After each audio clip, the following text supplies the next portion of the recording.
Welcome to the Supreme Court Podcast.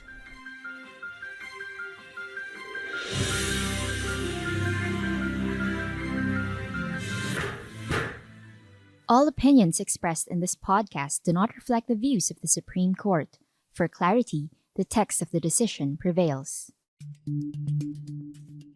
Lorenzo Cambila Jr. and Albahar Samad were hired in 2008 and 2013 respectively by Cbren Security Agency, a company engaged in providing security services to various clients.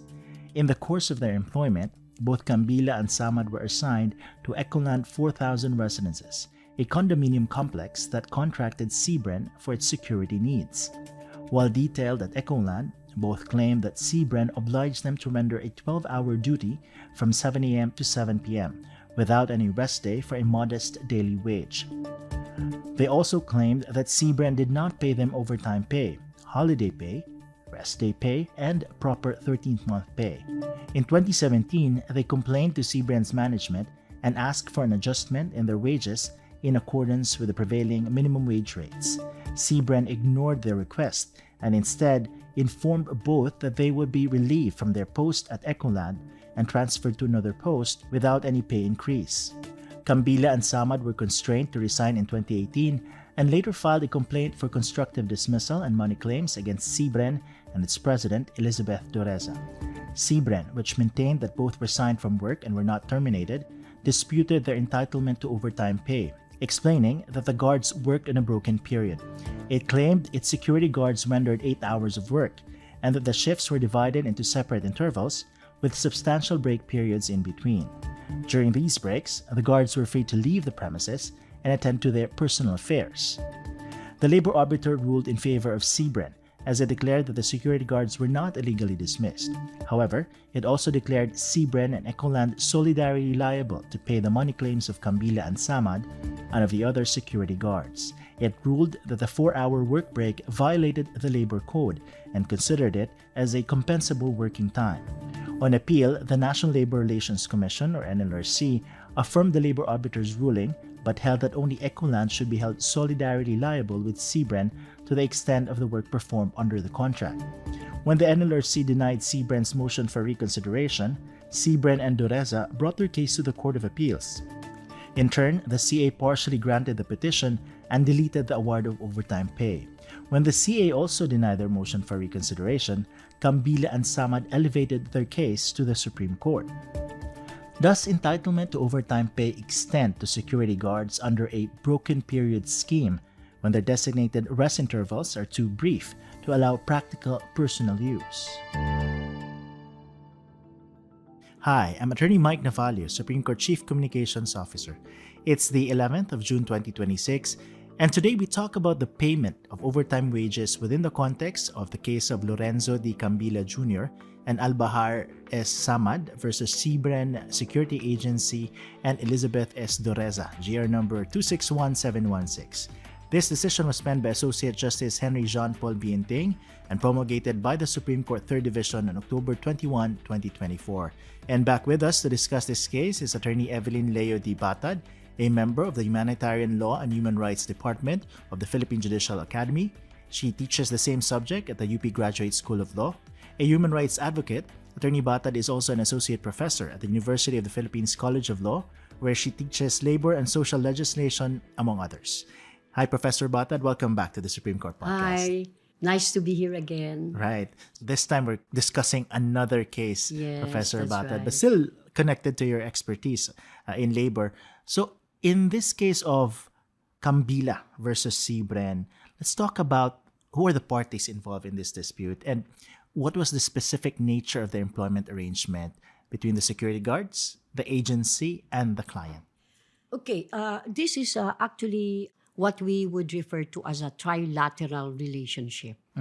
Okay, so there are three persons or parties involved. One is, in this case, Ecoland, which is the condominium. Ecoland 400 residences, no? It's the condominium complex that contracted Cbren, who is the agency, for its security needs.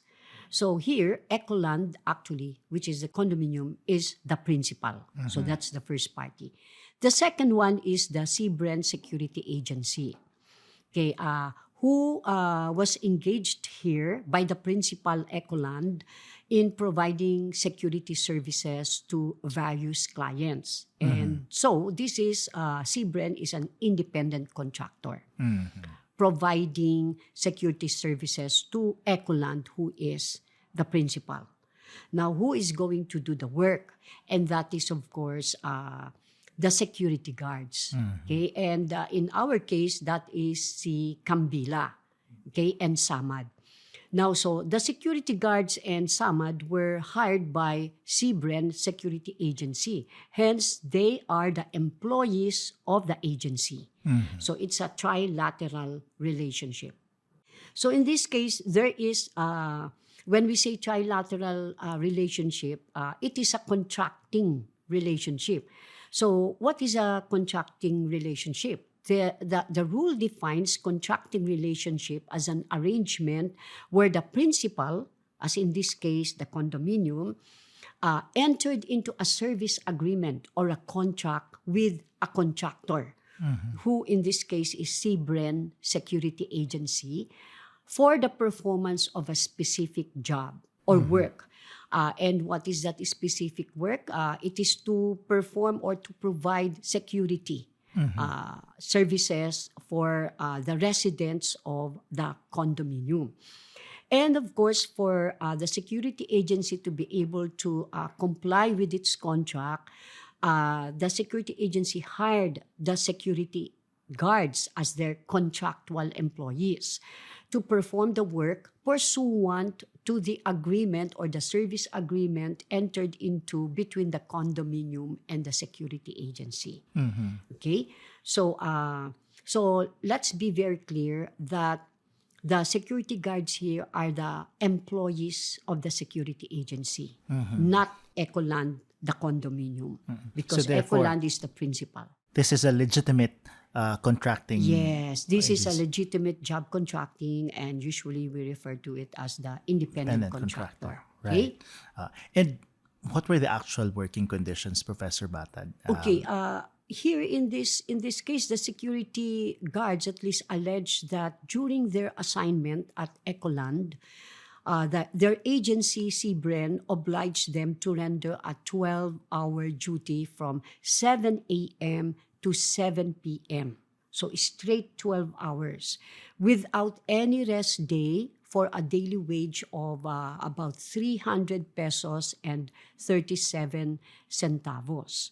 Okay, so that's more or less the working conditions. So they work 7 a.m. to 7 p.m. Although, of course, in between that, they have a 4-hour break.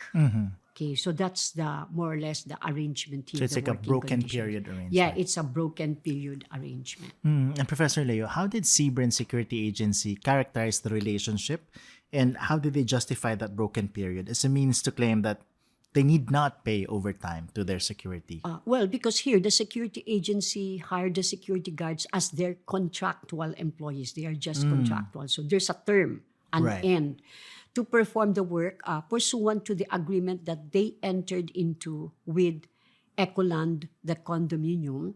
And therefore, there is an employer-employee relationship between the security agency and the security guards. However, for their part, Seabren, of course, maintained that the security guards here, who are the petitioners, were not terminated.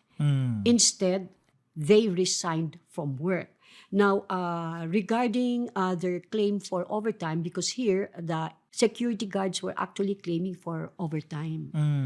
And of course, they explained that they've been working on a broken time period based on their duty detail order, because they receive a duty detail order indicating the detailed instructions about their shift. And so the security guards here only renders 8 hours of work. That's according to the agency. They only render 8 hours of work under a setup of broken periods. That is from 7 to 11 a.m. And then there is a 4-hour break from 11 to 3 p.m. and then they will resume work from 3 o'clock to 7 p.m.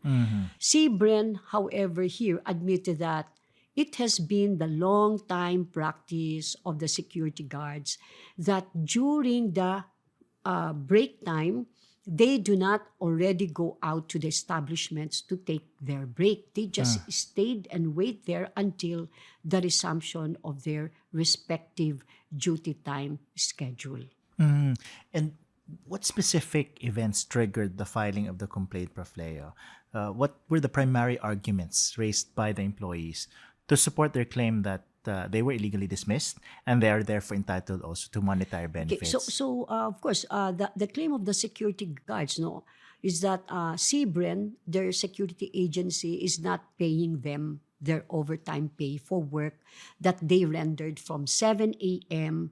to 7 p.m., including the holiday pay, rest day, 30-month pay, and all other monetary claims. And that on top of that, the agency actually deducted an amount ranging from 200 to 400 from their salary, supposedly for their 13-month pay. Now, the security guards, of course, complained to the agency's management, and they asked for an increase in their salary in accordance with the minimum wage set by the regional tripartite wages and productivity board. But their requests were ignored, including their request for overtime pay. So consequently, Cambila here and Samad, who are the security guards, were constrained to resign on January of 2018. Well, for Cambila, he resigned in January 2018 and Samad in February of 2018, respectively. No? And so subsequently, they filed complaints for constructive dismissal and money claims against Sebren and Ecoland. Now, they resigned, but of course, they claimed they were Forced to resign. constructively dismissed. They were forced to, because their situation for them is, this cannot be, Yes. very difficult from 7 a.m. to 7 p.m. Without overtime. Without pay. overtime and no rest day. Okay, so All right. So it went to the labor arbiter. It also went to the NLRC. How did the two agencies rule? And why did the NLRC specifically view that the break periods as a scheme or is a scheme to avoid paying overtime? Well, of course, here the labor arbiter ruled in favor of Sebren, and the labor arbiter declared that the security guards were not illegally dismissed, right? Okay. Because they said, they resigned. And however, it also declared that Sebren and Ecoland should be solidarily liable to pay the money claims of Cambila and Samad and of the other security guards. And it ruled here that the 4-hour work break, violated the labor code and considered it as a compensable working time. So they were not illegally dismissed, but there was a violation of the overtime pay. They were not being paid well, correctly, pursuant to law. And so the labor arbiter found that the 4-hour break under the security guards duty detail order was violative of a specific provision of the implementing rules of the labor code, particularly the section 4D, which is actually one of the principles in determining hours work. There are actually 4 principles. But here, and this is good because they tried to clarify section 4D, one of the periods to be determined whether or not it is compensable. The labor arbiter found that the 4-hour work week under the security guards DDO violates section 4D. And what is this? It says there that the time during which an employee is inactive by reason beyond his or her control shall be considered time either if the imminence of the resumption of work requires the employee's presence at the place of work. In other words, hindi siya makakaalis kaagad because anytime babalik yung Yes. interruption such as yung power outage kunwari, no? Ganyan. Okay. Pero may isa pa, or if the interval is too brief to be Yes. utilized effectively and gainfully in the employee's own interest. And this is what was used by the labor arbiter. And so the labor arbiter here actually considered the rule that if the interval is too brief, which is the 4-hour break, to be used effectively and gainfully in the employee's own interest, it will be considered as a compensable working time. So in other words, the labor arbiter here considered the break as being too short to be effectively used for the interest of the employee. Okay, that's why the labor arbiter says you pay them the overtime pay. Okay, on appeal with the NLRC, baliktad naman. I'm sorry, it affirmed actually the labor arbiter's rule, but it held that the condominium Ecoland should be held solidarily liable with CBREN, the agency, only to the extent of the work performed under the contract. Okay? And it excludes the time when they were assigned to other clients of CBREN, which is still by the rules. No? Syempre, we have a contract. You will do this according to the contract. We will just pay you what the contract states. Okay? So, so that's how it is. No? So, essentially, NLRC actually affirmed the decision of the labor arbiter but with modification. So sabi niya lang, hindi solidarily, ang liable dito lamang ay it held that Ecoland should be held solidarily liable with CBREN only to the extent of the coverage of the contract. Right. And it went on appeal to the Court of Appeals.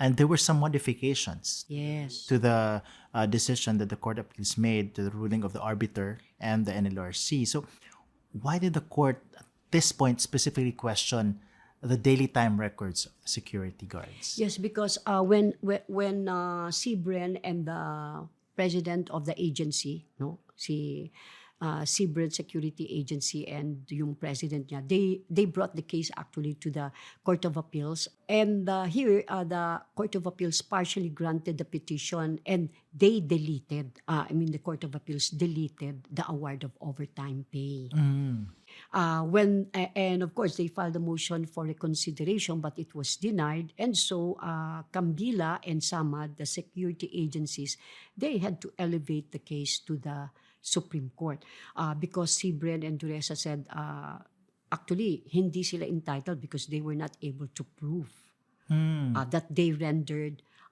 overtime pay. That's the issue with the daily time records. Yes, and that therefore is the main issue. Actually, the dismissal, they did not question it already Right. when they went to the Supreme Court. Okay, it was all about the overtime pay. So when it reached the Supreme Court, what were the key legal issues that were to be resolved, particularly regarding the evidentiary value of the daily time records signed by a client's representative rather than the employee? Because they did have DTRs, and admittedly, it was not the employer who signed, it was the client's representative. Okay, of course, the main issue here is they're claiming that the Court of Appeals erred, Yes. no, nagkamali in deleting the overtime. Yes. No, that's the main issue here. But of course, a related issue here is that whether, therefore, the security guards are entitled to overtime, and subsumed in that main issue is whether the daily time records signed by the client's manager of Ecoland were sufficient to prove that the security guards rendered overtime and were therefore entitled to overtime pay. Because the one who signed was not the CBREN representative or the security agency representative, but rather it was Ecoland's manager Right. who is the principal in this case.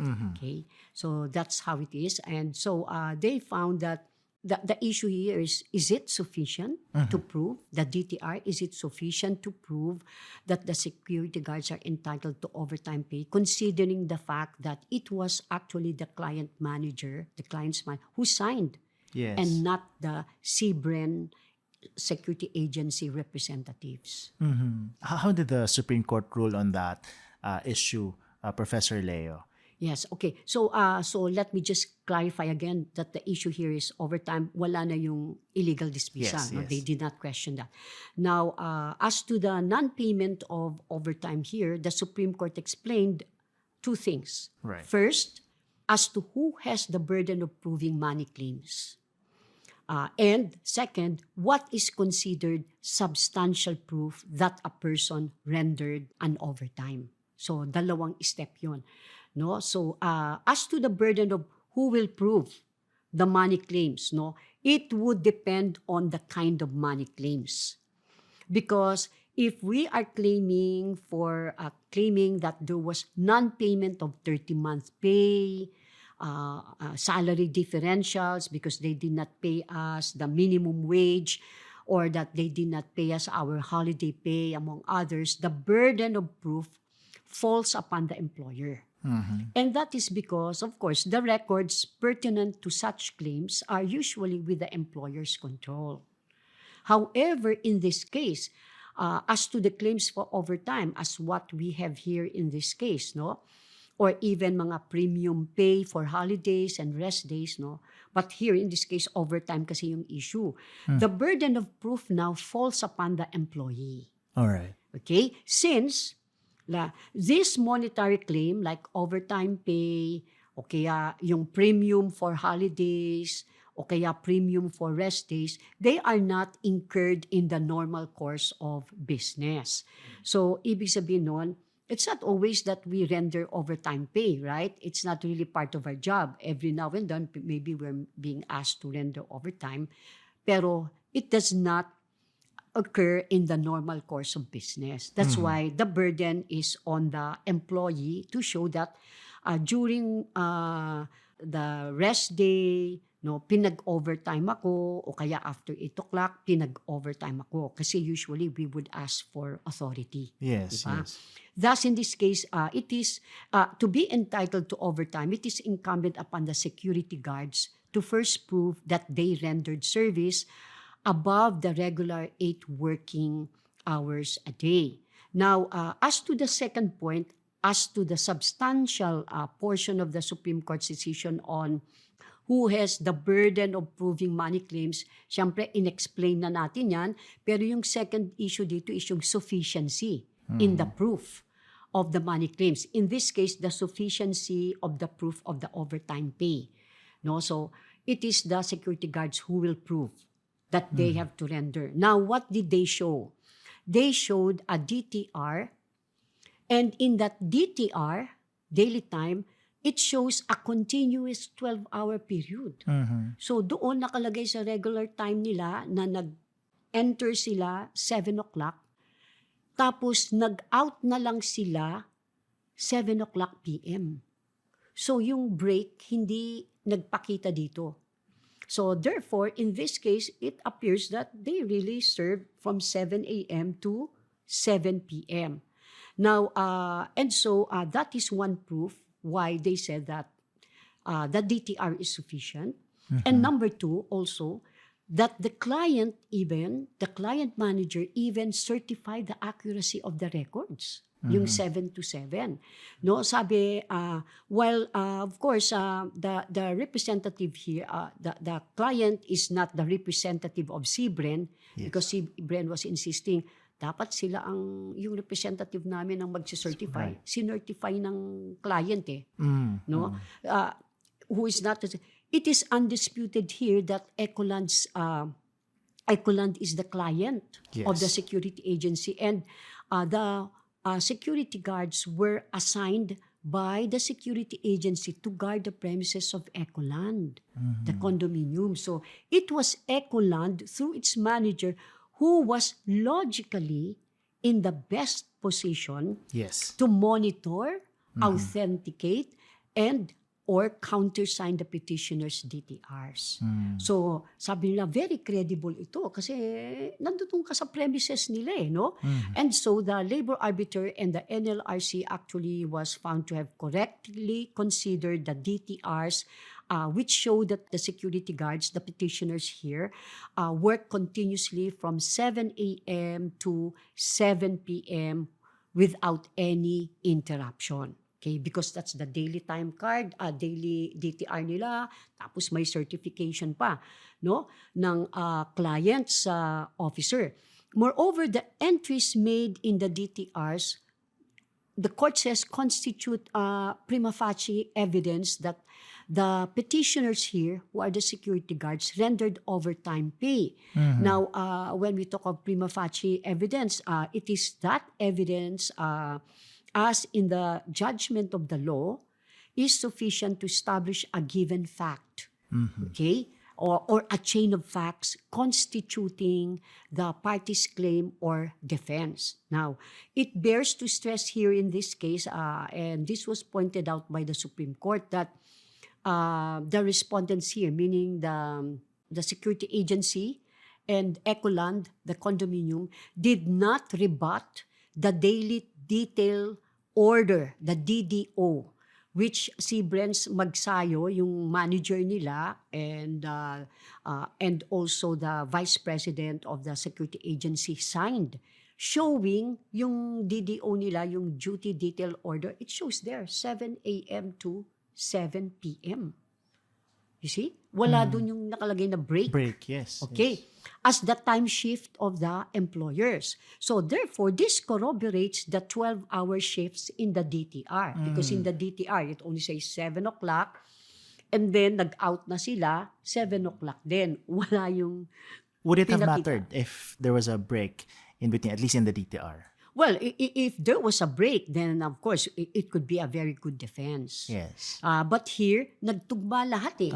The DTR, 7 to 7, and then even yung daily duty detail order, nakalagay din, 7 To 7. 7 a.m. dash 7 p.m. Di ba? Okay. And of course, si Bren here also, the security agency, admitted that the guards commonly stayed at the premises during the supposed 4-hour week. Inaamin niya rin na nandudun lang sila, hindi sila umaalis. And the agency in their position paper even admitted that the security guards do not leave the premises of Ecoland, the condominium, during the alleged 4-hour break. And so the court here actually recognized, no? Sabi niya, well, because it simply is impractical, Right. inconvenient, and uneconomical for the security guards who are minimum wage earners to report to work, go home, and leave the employer's premises, and then only to report back again. So magastos naman daw yun. Right, So right. uneconomical yun. Tsaka it's not practical. Papapagod ka lang given the traffic nowadays and Yes. the increased Napamasahe. price of the transportation. Transportation. So thus, the court here agrees with the NLRC that the broken period scheme employed by CBREN was made to circumvent the labor laws and to avoid paying petitioners their overtime pay.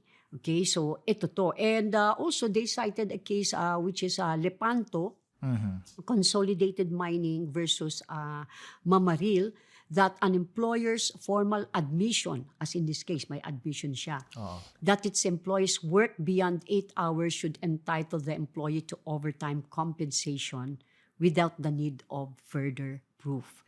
Inamin nila na hindi sila umaalis dun sa work premises. Yun.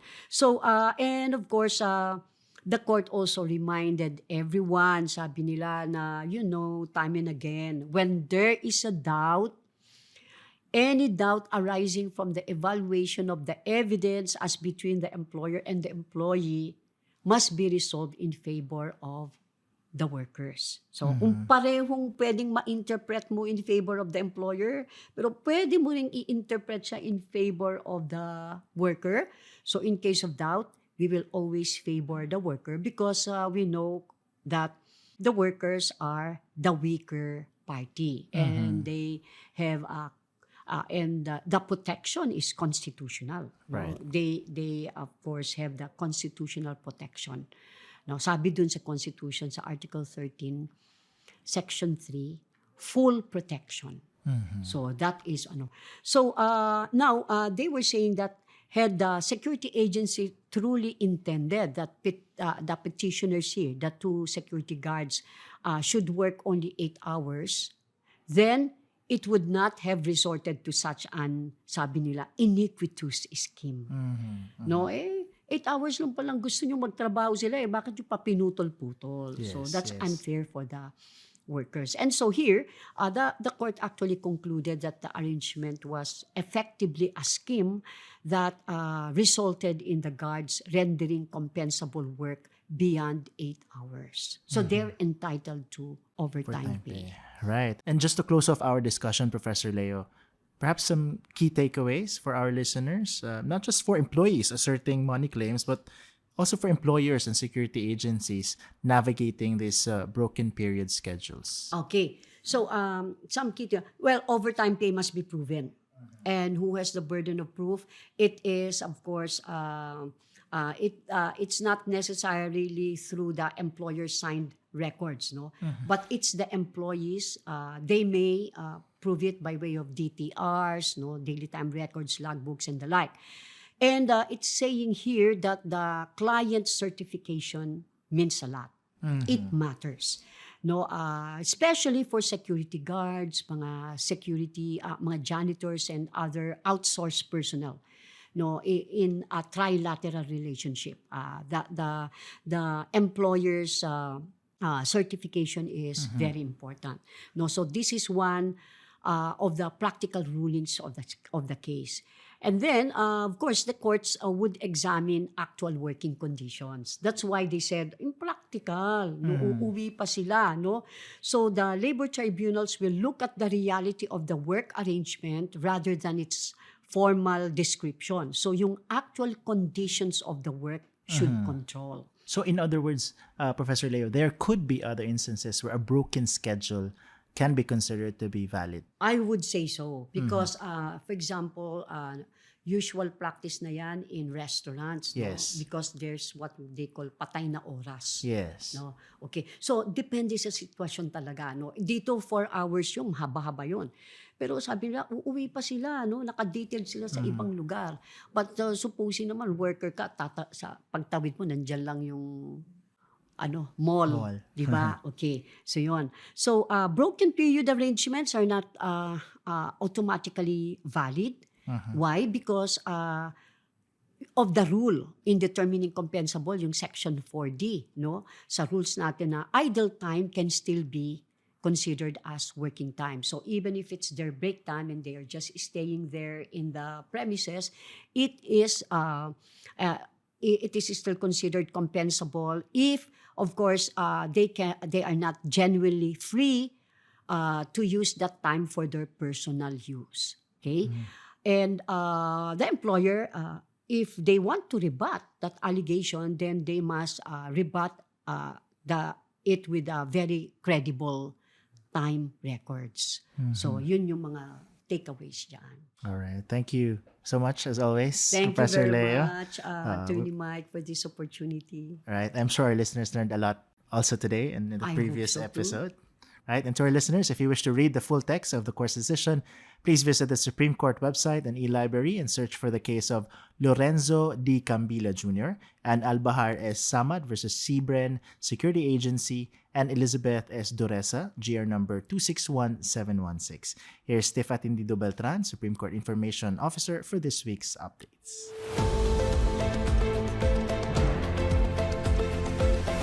From the Supreme Court of the Philippines, here's the latest.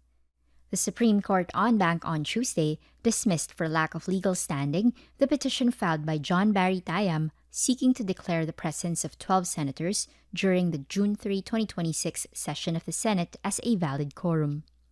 It ruled that Tayam failed to show that he suffered or was at imminent risk of suffering any direct injury from the actions he challenged. In the petition, Tayam merely referred to himself as a resident of Las Piñas City.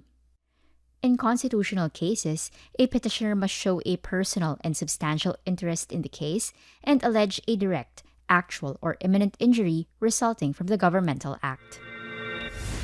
Early this week, some courts in Mindanao suspended court operations after a 7.8 magnitude earthquake off the coast of Sarangani early Monday morning. Court Administrator Maria Teresa Dolores Gomez Estuesta has coordinated with the executive judges and the regional court managers, or RCMs, of the affected courts to ensure the safety of personnel and stakeholders, security of records, as well as assess the buildings.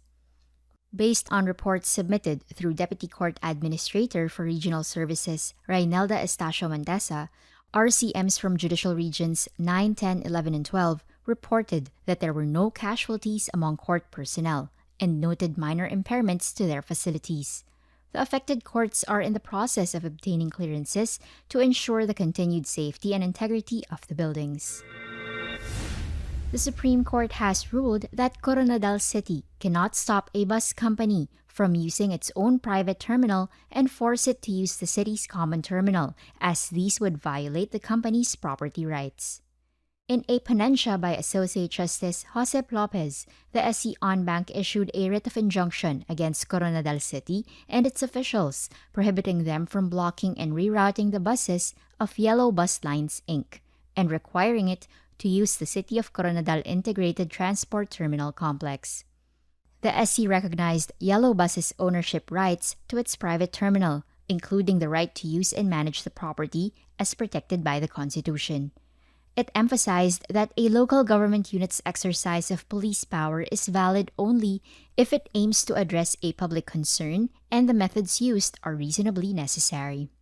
In this case, forcing all PUVs to use the common terminal while effectively prohibiting private terminals was excessive and not reasonably necessary to achieve the goal of addressing traffic congestion. Meanwhile, on Tuesday, the Supreme Court resumed the oral arguments in the consolidated cases questioning specific provisions relating to the unprogrammed funds and special accounts in the General Fund in the 2024, 2025, and 2026 General Appropriations Acts. Associate Justice Amy Lazar Javier interpolated counsels for petitioners, attorneys Lorenzo Tañada, Elmer Barreda, Joseph Lemuel Baquiran, Renelyn Arellano, and Jericho Selenga. She also called amici curiae or friends of the court, economist Professor Solita Collas Monsod, former Finance Secretary Benjamin Diokno, former Budget Secretary Florencio Abad, former Senate President Franklin Drilon, and former Congressman Jose Maria Clemente Salceda, as well as Solicitor General Darlene Marie Berberabe, counsel for respondents. Associate Justices Samuel Garlan and Japar de Mampao also took turns interpolating both petitioners' counsel and the Solicitor General. They also interpolated attorneys Vopetro Angie Peña and Bianca Isabel Soriano. The oral arguments will resume on June 16, 2026 at 9:30 in the morning. On Thursday, June 11, 2026, Chief Justice Alexander Hismundo led the Supreme Court's 125th anniversary celebration in Padre Faura, Manila. In his speech, he underscored that the lasting value of reforms lies in the institutional character that the court has strengthened through them. As he is set to retire in November, the Chief Magistrate also took the opportunity to express his appreciation to his colleagues, as well as court officials and personnel across the country for their efforts toward a more responsive, accessible, and independent justice system. This year's commemoration is themed Mula sa Tradisyon, Tungo sa Inobasyon.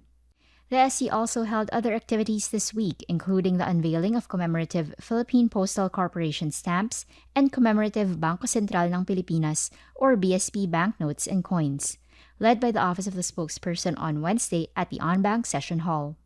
Present were Chief Justice Alexander Hismundo and the SC Associate Justices, BSP officials led by Governor Eli Remolona Jr., and Philippine Postal Corporation officials led by CEO and Postmaster General Maximo Santamaria III. On Monday, the SC, led by Chief Justice Hismundo and Associate Justices Amy Lazar Javier, Jose Mayres Marquez, and Raul Villanueva, also awarded the winners of the nationwide poster-making contest themed Imagine a Just World for elementary school students across the country. Meanwhile, on June 8 and 9, 2026, the SC Management Information Systems Office held the presentation of finalists for the AI Hackathon in Manila. The winners were announced during the SC Anniversary celebration on Thursday. Finally, on Tuesday, prosecutors took their oath under the Code of Professional Responsibility and Accountability, or CPRA, in the presence of Chief Justice Alexander Esmundo in Makati City. Department of Justice Secretary Frederick Vida administered the oath. In her lecture, Associate Justice Maria Filomena Singh emphasized that the CPRA reminds every lawyer that professional life is not defined by skill alone, but is equally measured by integrity and accountability. Citing the significant powers vested on prosecutors, she added that the CPRA is a covenant that their authority shall never be used for private vindication, political subservience, public pandering, or personal advantage. She also reminded that their actions have far-reaching consequences, including a person's liberty or reputation being at stake, a victim's search for accountability, and the public's confidence in the rule of law. You are now up to date with the Philippine Supreme Court. I am Tiff Atendido Beltran, Supreme Court Information Officer. And that's our podcast this week. Join us again next time for a detailed discussion of select cases decided by the Supreme Court. I'm Attorney Mike Navalio, your Supreme Court Chief Communications Officer. You can catch this podcast as well as previous episodes on the Supreme Court Public Information Office's accounts on Facebook, YouTube, Spotify, and Apple Podcast. This podcast episode was produced by the Supreme Court Public Information Office, with Attorney Mike Navalio as overall in charge of production, Attorney Karen Martinez as supervising producer, Jay Rempilio, executive producer, Tiff Atendido Beltran, producer, May Sibal, Attorney Ian Aldueso, Attorney Sheila Reyes, and Ramir Simbajon as researchers and writers, Brian Austria, Don Ryan Balza, and Vinny Larario as audio editors, Lawrence Olaño and Austin Aliscat as video editors, Bea Batong as graphic artist, and Tyke Flores and Jerome Batumalaki as web editors.